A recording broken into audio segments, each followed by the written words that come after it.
Sérgio, nessa semana que passou aí, misteriosamente, curiosamente, o Ministério da Ciência e Tecnologia, 10 minutos antes de começar um evento, chamou a imprensa para participar de uma live que ia ter, onde o próprio Bolsonaro estaria presente, com o presidente mundial da CIS.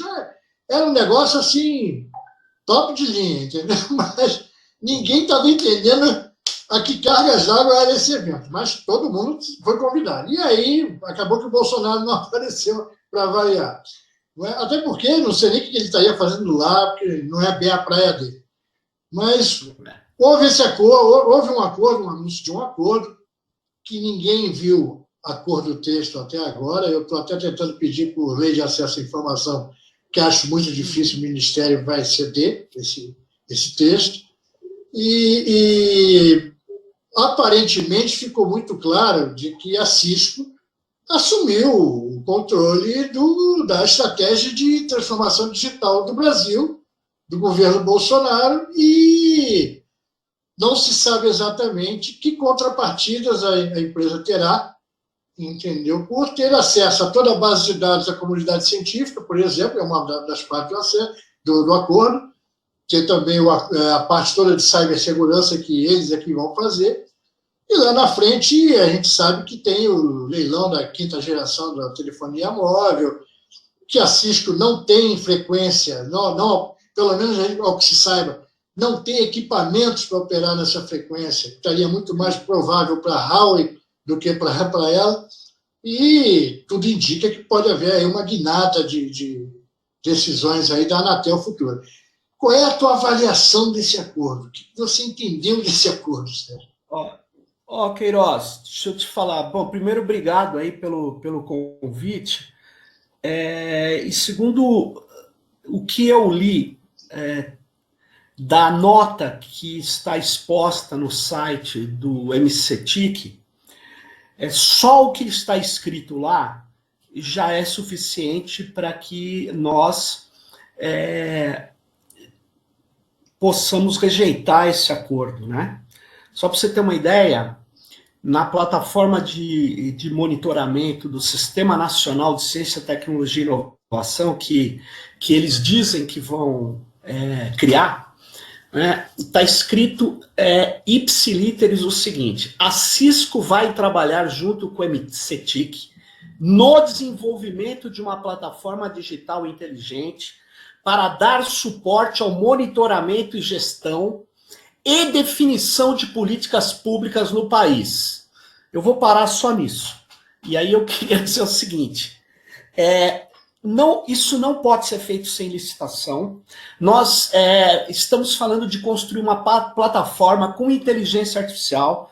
Nós temos universidades que trabalham isso no Brasil, que tal como nos Estados Unidos, ou na Inglaterra, ou na Finlândia, ou na China, trabalham em conjunto para desenvolver essa infraestrutura. E aqui no Brasil elas não são nem chamadas.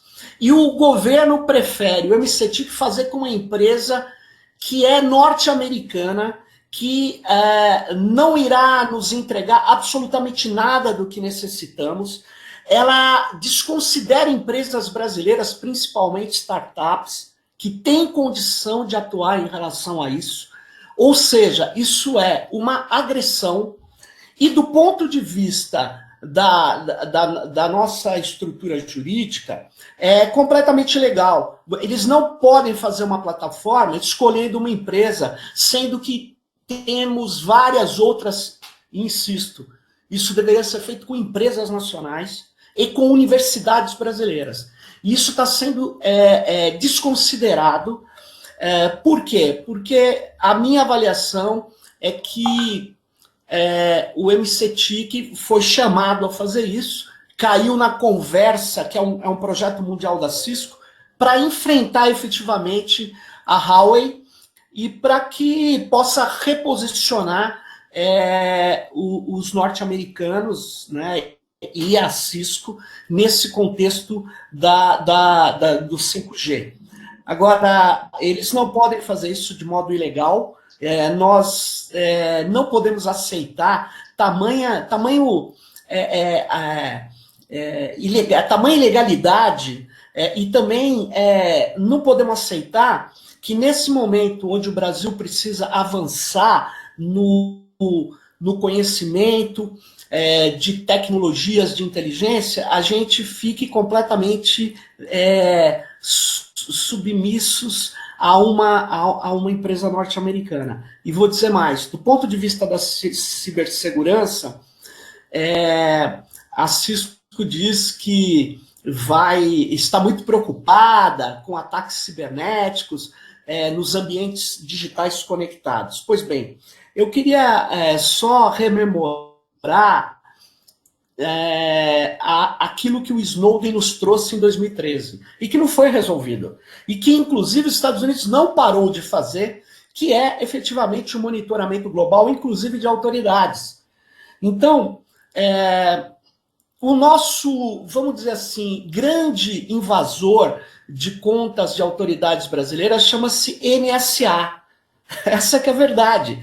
E nós não podemos aceitar tamanha ingerência do sistema de inteligência americano na nossa forma de trabalhar, na nossa pesquisa, naquilo que nós precisamos ter como algo efetivamente de uma estratégia nacional, né? Então, eu não tenho nenhuma dúvida que a Cisco ela está dentro da legislação norte-americana, por ser uma empresa norte-americana, ela opera dentro dos ditames das regras dos Estados Unidos, que diz, inclusive na legislação americana, a legislação pertinente a aparelhos que possam servir para telecomunicações,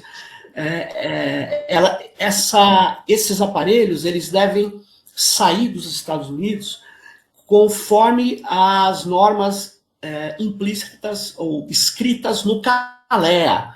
O CALEA é um ato de proteção das comunicações que diz claramente que aparelhos, dispositivos tecnológicos norte-americanos de conectividade têm que ser enviados com backdoors. Essa lei ainda está em vigor. Quer dizer, você fala, não, isso é mito, sei lá, o que se poderia dizer? Isso não procede. Bom, é só vocês lerem a lei norte-americana e está lá escrito. Tem vários documentos, inclusive, no site da Electronic Frontier Foundation, que trata desse problema do CALEA, que é uma intrusão absurda, uma exigência inaceitável de espionagem, né? Então, quando eles dizem que vão fazer cibersegurança, a Cisco traz dentro das suas perspectivas, dos seus dispositivos, melhor dizendo, a perspectiva da possibilidade de recuperar informações por parte das agências norte-americanas, que é o que diz o CALEA. Então, como que nós fazemos? A gente desconsidera tudo isso? Então, eu queria fazer esses apontamentos. Eu não acho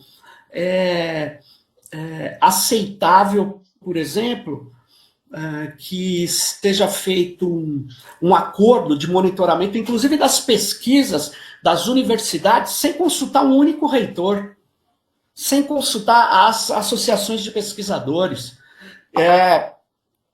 E por quê? Porque essa consulta, se fosse feita, ela efetivamente redundaria provavelmente numa negativa, né? Por parte desses acadêmicos, pesquisadores, que exigiriam uma licitação e teriam, inclusive, interesse em participar do desenvolvimento de uma plataforma que o MCTIC entrega para a Cisco, diz entregar para a Cisco, né? Agora, como você, eu também não li os termos do acordo, né? Se é que eles existem, né? Essa que é a questão.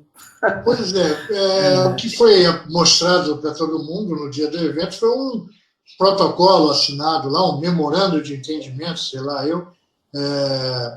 que não deve dizer muita coisa. O acordo em si não foi visto por ninguém. E uma coisa que chamou a atenção, até acrescentando para a informação que você deu logo no início, o texto que você viu no site do Ministério da Ciência e Tecnologia era o texto oficial da Cisco, que foi distribuído para a imprensa. Ou seja, O próprio Ministério, aparentemente, parece que pegou uma carona num evento que não era deles. Porque o presidente da Cisco apresentava slides sobre o que ele ia fazer, apresentou, depois saiu esse texto, e falou de coisas que, nos discursos das autoridades brasileiras depois, pareciam não constar. As pessoas pareciam que não estavam exatamente cientes do que estava acontecendo. E o acordo, Sérgio, só para complementar, o acordo, sim, ele tem muito mais cara de Gabinete de Segurança Institucional da Presidência da República do que de Ministério da Ciência e Tecnologia. Porque que todo mundo sabe que desde a época do Snowden, quando se falava da crise com os norte-americanos, o Exército Brasileiro, as Forças Armadas continuavam comprando equipamento Cisco para abastecer suas redes. E ficou por isso mesmo, toda essa confusão acabou ali. Nós temos que lembrar também de um passado não muito remoto, a Operação Persona da Polícia Federal, que prendeu altos executivos da Cisco no Brasil. Até hoje, nunca resolvido, um assunto que nunca teve um fim, né? Foi uma operação daquela da polícia que não se tem fim. Então, tudo isso, quer dizer, como é que você avalia o controle da informação, principalmente do meio acadêmico? Quer dizer, a partir de agora, está convalidado que nós vamos submeter a uma autoridade empresarial americana futuros acordos, futuras pesquisas que vão ser feitas no meio acadêmico. Como é que vai ser isso? Não, isso... Olha, enquanto tivermos essa Constituição e o aparato legal que nós vivemos e respeitamos até agora, isso que foi feito pelo MCT que não vale. Ele não pode violar a autonomia universitária, ele pode oferecer para as universidades. Agora, o que ele está falando é que ele vai fazer um rastreamento, por isso que eu concordo com você. Tem mais a cara de uma ação do Gabinete de Segurança Institucional, que deve mudar de nome para o Gabinete de Vigilância Institucional, né? Porque ele vai começar a fazer rastreamento. E isso, sem dúvida nenhuma, a gente não consegue controlar. Espionagem e coleta de metadados ou de dados não se controla, né? Tenta-se evitar. Mas se abriu uma questão, Queiroz, que eu gostaria de falar que esse acordo da Cisco, ele vem no contexto de uma situação muito mais grave, que eu gostaria de caracterizar como um novo colonialismo. Né? Nós estamos vivendo um neocolonialismo digital. Por que eu estou te falando isso? Porque as nossas universidades, Queiroz, muitas delas estão, por corte de verbas, por falta de recursos, estão sendo levadas a entregar sua base de informações, seus servidores de e-mail, suas listas de discussão para empresas como Google, como Amazon, estão entregando. E esses dados, eles não ficam mais no país. E muitos deles são levados para data centers que ficam sob completo controle da legislação norte-americana, por exemplo. Então, se antes vinham aqui extrair o pau-brasil, se vieram aqui para extrair petróleo, ainda brigam pelo pré-sal, e nós damos até de graça, né? Nós estamos dando outra coisa que é altamente valiosa agora, que são os dados dos nossos alunos, dos nossos pesquisadores, das nossas universidades. A própria pesquisa científica brasileira está indo para fora. A própria pesquisa. É muito grave isso, Queiroz, por quê? Porque mais do que isso, eu queria continuar. As empresas, essas plataformas, que elas não escondem, elas vivem da extração de dados e da venda de amostras dos nossos perfis. Então, quando a gente bate palma para o Google for Education, para ensino fundamental, para crianças, a gente entregando o desempenho escolar de crianças brasileiras para os registros de dados dessas grandes corporações que vivem da coleta de dados. a não ser que você diga que eles estão fazendo isso porque eles aderiram aos princípios da Madre Teresa de Calcutá. Na verdade, não me parece que isso seja o caso. Até porque o Google, recentemente, até mudou o slogan dele, que era Don't be evil. Ele já não tem mais esse slogan. Então, quer dizer, eles estão fazendo uma ampliação. Aliás, nessa pandemia, eles estão fazendo uma grande ampliação da coleta de dados. E olha que curioso, o Brasil e as Forças Armadas brasileiras, que ficam falando que estão defendendo o país, elas estão fazendo uma peneira dataficada, ou seja, estão extraindo tudo daqui e eles aplaudem. Então, sinceramente, Queiroz, esse acordo do MCTIC, ele só reforça essa submissão, essa falta de noção para onde está indo o cenário tecnológico mundial. Eu li um documento recentemente, eu estava fazendo uma pesquisa sobre inteligência artificial no mundo, e eu peguei um documento, o documento de estratégia da França de inteligência artificial. Ele é escrito por um deputado que é matemático lá, chamado Cédric Villani, e o Villani escreve em certa hora que a França ela pode ser considerada uma cibercolônia nesse enfrentamento de gigantes. Estão muito preocupados. E olha que a França, Queiroz, não entrega os dados das suas pesquisas, universidades. A França tem matemáticos de primeira linha, está na disputa, sim, de inteligência artificial, principalmente de trabalhos com inteligência de máquina ou machine learning, deep learning. E o Brasil? Eu pergunto, e o Brasil? Que nós estamos, ao invés de aproveitarmos recursos públicos para poder incentivar ou empresas nacionais e universidades brasileiras, eu entrego para a Cisco. É inaceitável isso, com aplauso de generais brasileiros que dizem defender o verde e amarelo. Tenha paciência, isso chama-se entreguismo, né? É um negócio fantástico, você falou da entrega das universidades, repassando suas informações todas para as nuvens. O MCTIC, ele endossa, através da RNP, que é uma organização social sem fins lucrativos, e a RNP fechou um acordo com a Microsoft, a Amazon, o Google, com todas essas, e ela oferece, ela tem oferecido para as universidades, olha, você assine o pacote que você achar melhor. E fica assim. E isso vem se repetindo, Sérgio, em todas as áreas do governo. O Ministério da Economia, com o discurso sedutor da transformação digital, ou é Amazon ou é Microsoft.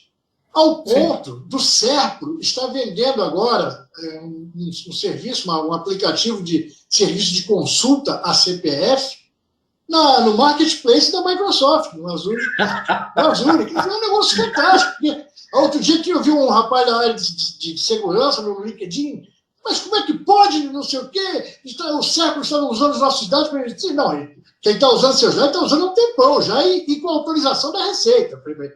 Agora, você sabia que a Microsoft está usando também? Aí chapeia um print da página da Microsoft mostrando. Queiroz, é fantástico, quer dizer, nós estamos capturados em qualquer circunstância. Mas nós podemos romper, porque a gente tem universidades, tem inteligência, a gente não está na ponta porque precisava de recursos, mas nós não somos um país que é assim, eu estou fazendo tudo isso porque não tem alternativa a médio prazo. A gente tem alternativa. Resta saber se nós vamos fazer uma política tecnológica.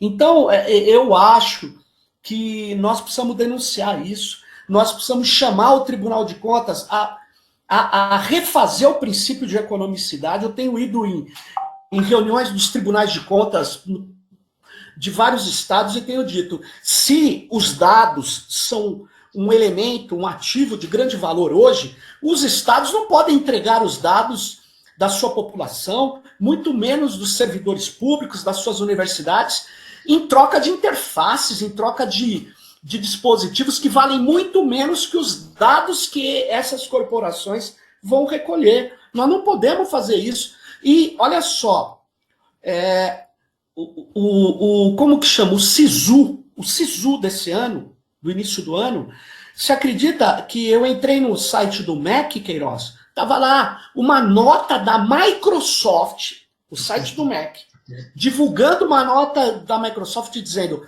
trabalhamos o SISU no Brasil e evitamos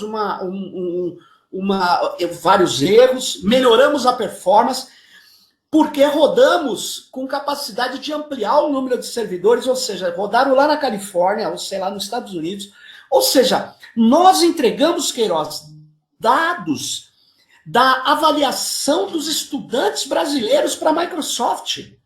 Não é que a gente está entregando dados do que o cara escreve, agora a gente está dando mais informações para os registros que eles têm nos seus bancos de dados, que valem muita grana.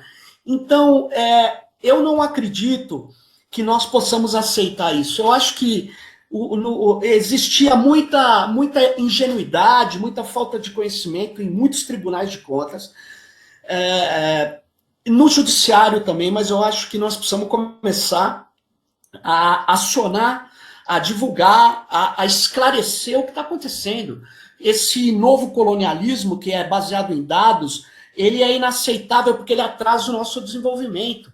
E eu não estou falando, seja você desenvolvimentista ou liberal econômico, não é disso que se trata. Nós estamos falando de dados que te dão maior poder econômico. Na hora que você entrega isso para uma corporação praticamente de graça, nós estamos perdendo negócio, nós estamos perdendo economicidade, é essa que é a questão. Então eu acho que a gente tem que denunciar isso aí, pedir que as autoridades façam valer o aparato jurídico que a gente tem, né?